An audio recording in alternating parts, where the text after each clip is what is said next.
We are here today to recognize World Elder Abuse Day, Awareness Day, and to promote a better understanding of elder abuse and neglect. There are 7 types of elder abuse, including physical abuse, neglect, emotional abuse, financial abuse, sexual abuse, self-neglect, and abandonment.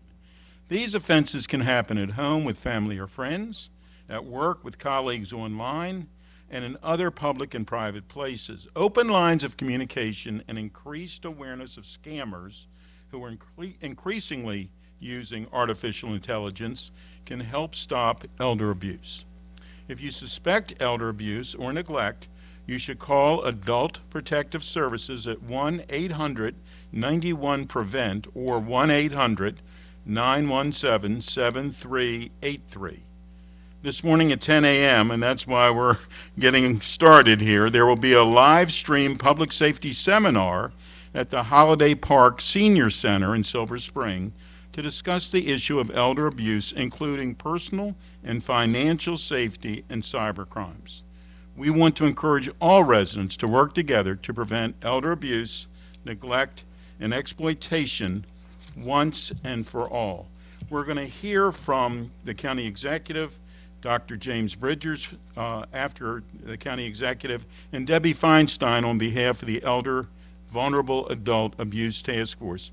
And let me say that everyone who's associated, who I just mentioned, and everyone behind me stands together to say that we are very, very concerned about elder abuse, and we will continue to join together to eradicate it.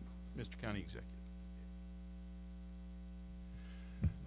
Sydney's right. Everybody is concerned about elder abuse. It's something all of us are familiar with. I mean, I know people who've been victims of it. I think everybody knows folks in the elder community who've been victims of abuse at times. Financial scams seem to never go away, and people find more and more creative ways to figure out how to scam people. Oftentimes, the loved ones, the children of an elder, don't know until it's too late. And oftentimes the parents are very difficult to deal with, getting them to think they're not getting the great deal they think they're getting. And so it's a really challenging issue, and it can leave people broke. And people toward that stage of life cannot afford, they're not working anymore often, and they cannot afford to lose their life savings to some of these scams. Physical abuse and neglect are also very real. But I want to thank all the folks behind me, because we've been doing this for I don't know how many years. We go to this Holiday Park event. We were an elder. Yeah, I was probably not elderly when this started. So we would go to the Holiday Park event, and it's a great educational event. I've seen John McCarthy there for years and his staff doing classes for people and talking to people about what they know, and it's just been good to have all of the folks in Montgomery County who care about, in the world of health and human services, who care about this, the police department and everybody else that makes a point of doing everything we can to educate seniors about how to stay safe, but educate the rest of us on how to identify signs of elder abuse. So thank you all for the work you're doing, and I know we're going to continue to keep doing this.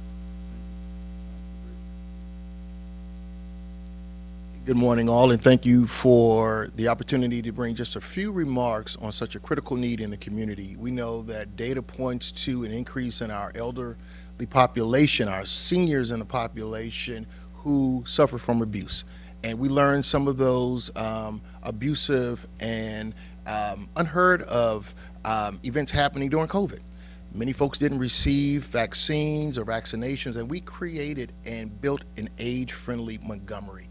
And thanks to the county executive, Councilmember Katz, and the entire council sitting as a board of health, and also as individuals and collective members who worked very diligently to suppress. Thank you to the partners, our state's attorney's office, our fire and rescue, police, recreation department, who support some of the physical activities that we have, and many mentioned that we're going to this afternoon. But abuse is abuse.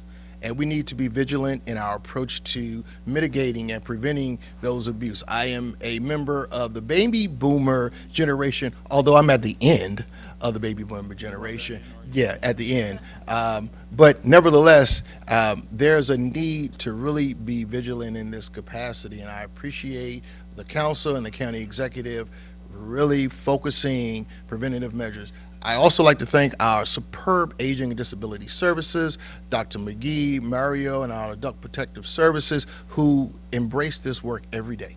And so to them, we do this work seamlessly and without effort. Thank you so much. Appreciate the remarks. Thank you. Thank you. Good morning. It's my pleasure to speak to you today on behalf of World Elder Abuse, on behalf of the Elder Vulnerable Adult Abuse Task Force. It's a mouthful.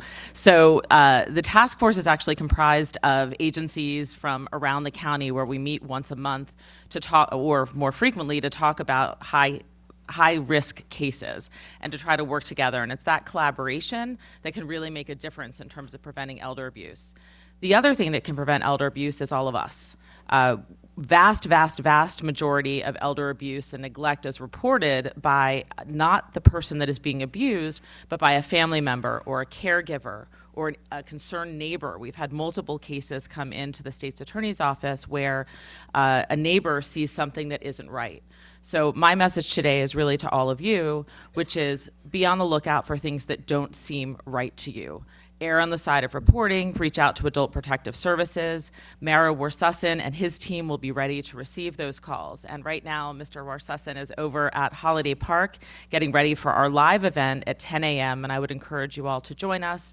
I'd also like to thank my boss, John McCarthy, who supports the Elder Vulnerable Adult Abuse Task Force in all that we do, and will actually be the keynote today at the World Elder Abuse Awareness Day presentation, again at 10 a.m. at Holiday Park, and it will be in person and live streamed. Thank you, and thank you for the opportunity.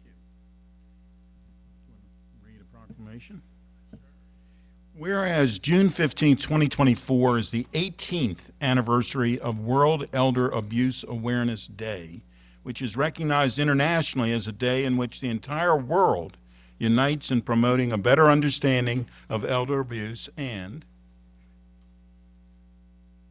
whereas elder abuse is an intentional or negligent act by any person that causes harm or serious risk of harm to an older adult, and whereas statistics show that approximately 1 in 10 older adults will experience some form of elder abuse, which may include physical abuse, emotional or psychological abuse, sexual abuse, neglect or abandonment by caregivers, and financial exploitation. And whereas with a population of over 180,000 senior residents, Montgomery County understands the critical need to educate seniors, their families, and caregivers about elder abuse, which is vital to its prevention. And whereas Montgomery County, as an official age-friendly community, joins the state of Maryland in preventing elder abuse by being longevity ready and striving to provide a place where all residents can age, thrive to their full potential, and contribute as a powerful resource in making our county